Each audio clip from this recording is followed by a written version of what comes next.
Copy క్యాట్లు కొందరే ఉంటారు అని అనుకుంటే మీరు చికెన్ సూప్లో కాలేసినట్టే. ఈ ప్రపంచంలో ఆల్మోస్ట్ అందరూ కాపీ క్యాట్లేనండి. అదలా అని అంటారా?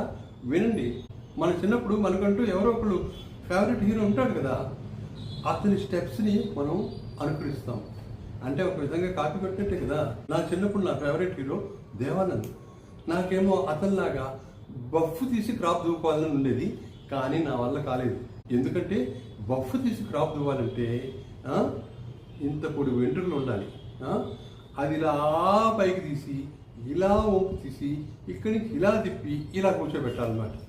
అది బఫ్ తీయడం అంటే. నాకున్నవేమో ఇంత వెంట్రుకలు, బఫ్ తీసి ఎలా దూకోగలను? సరే, బఫ్ మాట అలా పక్కన పెట్టండి. మా నాన్నగారు కటింగ్ సెలూన్కి తీసుకెళ్ళి నాకు డిప్ప కటింగ్ చేయించేవాడు అనమాట. అప్పుడు మామూలుగా క్రాప్ తోవడానికి రాదు. సరే, ఇంకా ఆడవాళ్ళ విషయంకి వస్తే ఒక ఆవిడ ఉంటుందండి. ఆవిడ ఎవరింట్లోనో ఒక ఆవిడ కొత్త రకం వంట చేయడం చూస్తుంది అనమాట. పక్క నుండి జాగ్రత్తగా గమనించి గ్రహించి ప్రొసీజర్ మొత్తం తెలుసుకుంటుంది. తెలుసుకుని ఇంటికి వచ్చేసి ఆ వంటకాన్ని చేసి ఒక గిన్నెలో వేసి పక్కింటి ఆవిడకి ఇస్తుంది అనమాట. ఇచ్చేసి ఏమంటుందో తెలుసా? కొత్త రకం వంట పిన్ని గారు, నేనే కనిపెట్టి చేశాను, రుచి చూసి చెప్పండి ఎలా ఉందో అని చెప్తుంది అనమాట.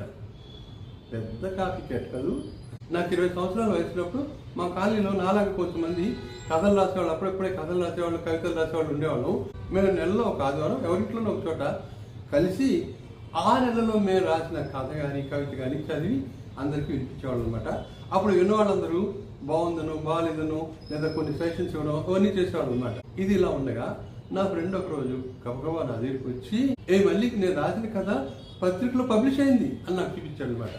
ఇంత చేస్తే ఆ కథ నేను రాసింది ఆ గ్రూప్లో చదివింది అనమాట. అది వాడు కాపీ కొట్టి మళ్ళీ నాకే చూపిస్తున్నాడు. వీడు ఎంత పెద్ద కాపీ కట్టు, సిగ్గులేని క్యాటే. తర్వాత ఇప్పుడు అందరికంటే పెద్ద కాపీ క్యాట్ల గురించి చెప్తాను అనమాట. ఈ పిల్లులు ఎక్కడైనా ఇంటర్నేషనల్ ఫిల్మ్ ఫెస్టివల్ జరిగితే అన్నీ అక్కడికి వెళ్ళిపోతాయి అనమాట. వెళ్ళిపోయి ఆ ఫెస్టివల్లోని సినిమాలు చూసి అందులో కథల్ని కాపీ కొట్టేసి సినిమాలు తీసేస్తారనమాట. ఇంకొన్ని సిగ్గులేని కాపీ క్యాట్లు పత్రికల్లో పడే సీరియల్ నవల్ని, డైరెక్టర్ పబ్లిష్ అయిన నవల్ని అన్నింటినీ చదివేసి ఆ కథల్ని కాపీ కొట్టేసి సినిమాలుగా తీస్తూ ఉంటారన్నమాట. ఒక మాంత్రిక పిల్లి పత్రికలో సీరియల్గా వచ్చిన నవల్ని చదివి దాన్ని కాపీ కొట్టేసి సినిమా కథ రాశాడు. ఆ సినిమా సూపర్ డూపర్ హిట్ అయిందనమాట. మరో కామెడీ పిల్లి ఏం చేసిందంటే నా కామెడీ కథని కాపీ కొట్టి తన సినిమాలో కామెడీ ట్రాక్గా వాడుకుందనమాట. ఆ ట్రాక్ చాలా పాపులర్ అయింది. ఇంకో కామెడీ పిల్లి ఏం చేసిందంటే నా కామెడీ నవల్ని బాగా కుదిర్చి ఇంత చేసి దాన్ని కామెడీ ట్రాక్గా దాని సినిమాలో వాడుకుందనమాట. ఇంకొన్ని కామెడీ పిల్లలు విదేశీ సంగీతాన్ని మొత్తం కాపీ కొట్టేసి వాళ్ళ సినిమాల్లో పాటల కింద ట్యూన్ల కింద మార్చేసుకుంటూ ఉంటారనమాట.